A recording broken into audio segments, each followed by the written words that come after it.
Hello everyone. So welcome sa Gymnastic Clubs. So ang tatalakayin natin ngayon is calisthenic guide para sa mga beginner. So bakit gusto ko itong i-discuss? Kasi marami tayong mga beginner dito sa club natin at hindi nila alam kung paano ba magsisimula ng calisthenic. So ito yung magiging short guideline ng mga baguhan sa calisthenics para makapag-start na sila dahil na pumasok na kayo sa club. So proceed muna tayo. Magpapakilala ako. By the way, guys, I'm Coach Michael Chavez. Isa akong strength and conditioning coach, gymnastic coach, calisthenic coach, and parkour coach. So, handa na ba kayo para umpisa na natin yung discussion? So, ang laman ng content natin ay ano ang calisthenics? Ano ang purpose ng calisthenics? Ano ang workout? Ano ang exercise? Ano ang reps? Rest, pose set, and cluster set, at ilang exercise ba ang kailangan 'pag nagte-training. So, as a beginner, kailangan malaman natin itong mga fundamentals na 'to or yung mga basic knowledge na 'to para makapagsimula tayo. Bakit? Kasi kapag wala kayong alam sa basic, paano niyo maso-solidify yung foundation papuntang advanced or medium kapag nag-umpisa na kayo sa calisthenics. Kumbaga, maliligaw kayo kapag hindi niyo alam kung ano yung basics. So, ika nga nila, more basics, more masteries. So, proceed na tayo. So, ano ang calisthenics? So, maraming estudyanteng beginner na hindi alam kung ano yung calisthenics, kung ano ba talaga yung purpose ng calisthenics. So, ipapaliwanag ko dito. Ang calisthenics ay isang uri ng exercise na gumagamit ng sariling timbang ng katawan. For the example, nagpo-push up ako, wala akong gamit para mapalakas ko yung chest ko, mapalakas ko yung tricep ko within push-up lang. So, ibig sabihin, yung calisthenics, isa siyang uri ng body weight exercise na kung saan ginagamit natin yung katawan natin para magpalakas ng mismong katawan natin. So, yun yung tinatawag na calisthenics. So, makikita nyo dito, body weight exercise tulad ng push-up, pull-ups, squats para sa resistance at pagpapalakas ng muscle. Ito ay isang practical at mabisang paraan upang mapabuti yung lakas, yung strength, flexibility, at cardiovascular fitness. So, ulitin natin. In short, yung calisthenics pala is nagpapalakas ng katawan natin using yung katawan din natin. Wala tayong ginagamit na katulad sa gym, wala tayong ginagamit na bench press, plates, bar press, wala tayong ginagamit na gano'n, kundi katawan lang natin para magpalakas. So, yan yung calisthenics. So, yung calisthenics kasi ngayon, nowadays, may two types kasi. Itong ine-explain ko is traditional calisthenics. Kumbaga, yung purpose lang natin is magpalakas ng katawan, magbigay ng flexibility, cardiovascular fitness, at iba pa. Ngayon kasi nowadays kumalat na yung mga viral and anything na nagpa-planche and straddle. Ang tawag naman doon is modern calisthenics, na kung saan hindi lang sila nagpapalakas ng katawan, kundi nagpapalakas sila ng katawan para ma-meet nila or ma-achieve nila yung mga skills katulad sa gymnastic, planche, straddle, handstand, handstand push-ups, at iba pa. So, hindi lang sila basta-basta push-up ng push-up. Nagpo-push up sila para lumakas at magawa yung mga certain skills na gusto nila. So, yan yung tinatawag na modern calisthenics. So, sa modern calisthenics kasi, may mga competition na. Kumbaga, nagkakaroon ng competition, static competition, dynamic competitions. Sa traditional calisthenics kasi, wala. So, kumbaga push-up lang, magpalakas lang. Sa modern, so maraming event na nangyayari. So, make sense tayo doon? So, ang calisthenics talaga is nagbibigay ng strength. And then sa modern naman may isa pa, para di ko makalimutan, nandito na rin pumapasok yung ginagamit nila yung calisthenics for bulking, magpalaki ng katawan, and then magpa-lean ng katawan para mas define yung mga calorie deficiency na technique sa pagkain. Tapos calisthenics yung ginagawa nilang exercise or workout para mas define yung muscle nila. So, ibig sabihin, nagkakaroon na rin sa modern calisthenics ng aesthetic style para gumanda yung katawan, para mas makita ng iba na maganda yung katawan ko using the calisthenics. Usually pwede naman yon, pero hindi gaanong kaganda yung magiging effect dahil ang calisthenics nga ay um, hindi magiging mabilis yung process ng paglaki ng katawan or pag-lean or pag-define ng katawan mo dahil ang calisthenics nga is bodyweight exercise, kumbaga walang equipment. Make sense tayo sa calisthenics?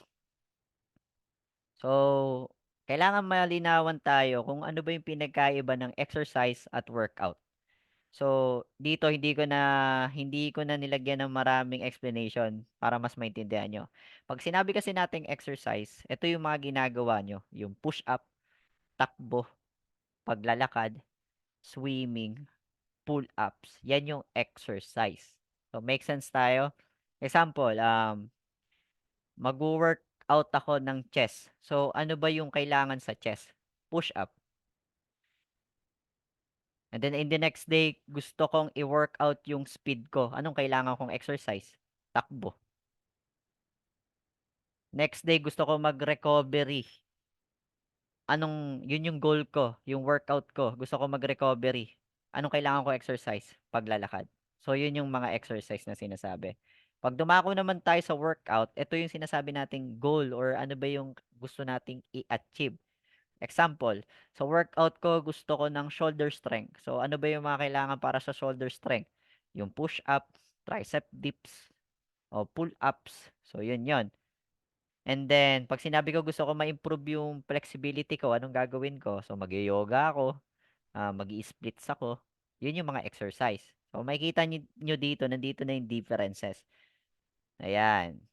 Ibig sabihin, yung workout, yun yung set or nakapaloob doon yung mga exercise. Kunyari sa chest, workout ko chest. Ano yung mga workout natin sa chest? Ano yung mga exercise natin sa chest? Push up, normal push up, diamond, close grip, white grip. So yan yung mga exercise. So make sense tayo kung ano pinagkaiba ng exercise and workout para hindi na kayo malito. So napaka-broad talaga pag fitness. So dumako na tayo sa pang next. So, bakit kailangan natin malaman yung reps and set gaya katulad ng exercise and workout? Para hindi kayo malito. Kasi yung iba sinasabi yung set, yung pag beginner sinasabi yung set is reps and then yung rep and set. So, ano ba pinagkaiba ng dalawa na to? Pag sinabi mong reps, ang reps ay kung ilang repetition or ulit mong gagawin yung exercise. Katulad, example, ganito. Push-ups, 10 reps. So, 10 reps ako or 10 ulit ako magpu-push up. So, yun yung tinatawag na reps. Coach, ano naman yung sets? Pag sinabi mo namang sets, ayan no, ang sets naman ay bilang ng mga repetition na ginagawa ng sunod-sunod bago mo magpahinga. Medyo magulo, coach. Ano yun? Example, so nakita nyo sa baba, push up 10 reps and then 3 sets. Gets? So, sa 3 sets, meron akong 10 push up. Example, ganito. Magpu-push up ako. Natapos ko na yung unang push up ko. Tawag doon, 1 sets. Then nagpahinga ako ng 10 seconds. After 10 seconds, magpu-push up ulit ako. Natapos ko na yung pangalawang 10 reps ko. Ang tawag doon, second set. So, make sense na tayo doon kung ano pinakaiba ng reps and sets. Okay? Dako tayo sa kabilang page. Coach, ano ba tong rest pose set and cluster set? Same lang ba yan sa rep and set? Hindi. Ito yung ginagamit na technique sa mga bodyweight exercise para magkaroon ng recovery, yung muscle recovery natin kapag nag-exercise tayo. Example, ganito. So, coach, ano ba yung rest pose set? Pag sinabi mong rest pose set, magpupush up ako kunyari ng 15 reps, 3 sets. Then, pag natapos ko yung unang push up, then 15 reps, magpapahinga ako ng 10 seconds. So, ibig sabihin, pag natapos mo yung first set, magpapahinga ka ng 10 seconds. So, tatapusin mo tong 15 reps talaga in a row. Kunyari, per set. So, 15 reps yun, tatapusin mo. Pag natapos mo yun, 10 second rest ka na. Pag natapos yung 10 second rest, second set ka na. 15 reps ulit, tatapusin mo yun. So, yun yung rest, pause, set para makapag-recover yung muscle. Coach, anong pinagkaiba nito sa cluster set? Pag sinabi mo namang cluster set, nandito yan. Kunyari, magpo-push up ako. 10 reps, 3 sets. 10 seconds, rest per cluster. So, nandito example. Ito, cluster set sample. Per set ko, 10 reps. Ngayon, ang gagawin ko sa 10, hahatiin ko sa dalawa. So, 10 divide 2. ito yung mangyayari. So, sa first set ko, 10 reps. Then, ang gagawin ko, hatiin ko yung 10 reps sa cluster. So, magpo-push up ako ng 5 reps. Pag natapos ko na yung 5 reps, magre-rest ako. And then, pag natapos na yung rest ko ng 10 seconds, push up ulit ako ng 5 reps, equivalent ng 10 reps. Pero, one set pa lang yun. So, bakit one set lang, coach? Kasi, hinati ko yung 10 sa cluster. So, 10 divide 2. So, bakit ginagawa to? Nakadepende kasi to sa training and yung recovery muscle mo. Usually, kapag beginner, talaga, ang ginagamit is cluster set. Kasi, kumbaga convenient sa kanila, hindi masyadong nai-intensity yung dating. Dito kasi, pag rest pose set, tatapusin mo talaga yung 15 in a row, in a one set. Dito naman sa cluster set, yung 10 reps, dalawang ulit mo gagawin, pero may rest ka. So, ang purpose talaga ng technique na to sa mga resistant or strength training is para makarecover yung muscle. Okay? Make sense tayo? So, coach, eto nga yung laging hindi alam ng mga beginners eh. Coach, ilang ano po ba? Ilang exercise ba ang kailangan pag nagte-training?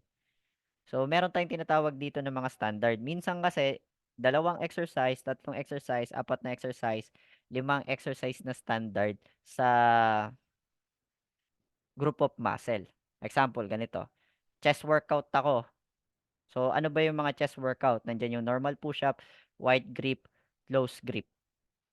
So, 3 push-up ang ginamit ko kasi kunyari, example, beginner ako. So, 3 push-up. So, 3 exercise yung ginamit ko para sa chest workout ko. So, itong normal push-up, kaya nang tamaan yung pectoral, different pectoral muscles ng chest ko, pati na rin yung wide grip, and also the close grip push-up. So, yan yung mga standard. Pero nakadepende yan kung anong level mo or ano yung assessment mo, kung malakas ka na ba or medium ka ba or beginner ka talaga. So, standard 3 to 4 to 5 or 2. Or pwede pa bang mag-maximum ng 6 yan, depende kung anong klaseng athlete ka or anong klaseng goal ang gusto mong ma-achieve. Pero kung beginner ka, sapat na sa'yo yung 2 for chest workout or 3 na exercise para sa chest workout. So, ibahin natin para mas lalo natin magets. Kunyari, gusto ko mag-legs. So, ano ba yung mga legs natin? Nandyan yung lunges, nandyan yung reverse lunge, nandyan yung jumping lunge. So, 3. So, standard for beginner. So, wag na kayo magtatanong ulit kung ilang exercise ba yung kailangan kasi alam nyo na dito sa video. Okay? Make sense tayo? So, thank you pala sa mga sumali sa Gymnasthenics Club. So, I hope na marami kayong matututunan, lalo na especially sa mga beginner and then mga advanced na nandito. Sana tuloy-tuloy yung pagsuporta natin para mas maraming video pa na magawa si coach at ma-share na knowledge about the calisthenic and fitness. Yun lang, sabay-sabay tayo sa pagpapalakas. So, stay smart and stay stronger. Thank you, guys.